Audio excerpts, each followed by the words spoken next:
Drinking is not a coping skill. And talking to someone of the opposite sex who is not your spouse is not a coping skill. Laying in bed crying can be beneficial for a short time.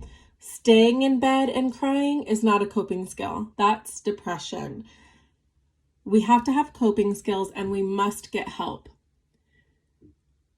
Coping skills look like calling a friend and discussing your feelings. Coping skills are praying, reaching out in the time of need, having open, honest, respectful conversation with your spouse about what you're struggling with is how we cope. If you don't have coping skills, it's important to go to counseling to learn how to develop coping skills. Coping skills are not something that we can just pull out of thin air if that's not how we were raised, if we weren't raised to cope with our problems and we were raised to bottle them up and stuff them down. We have to unlearn that behavior and choose to cope.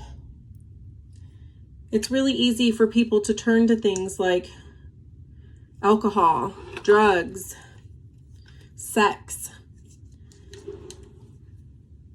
to try and deal with the stress of life. Stress is like a baseline, like a starting point for addictions.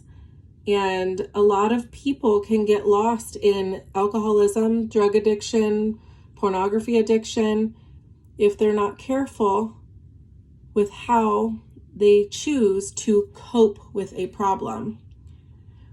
Coping skills are so necessary to live a healthy life. Getting outside, going for a walk, sitting on the porch and having a hot beverage and letting the sun shine on your face. These are beginning steps to healthy coping.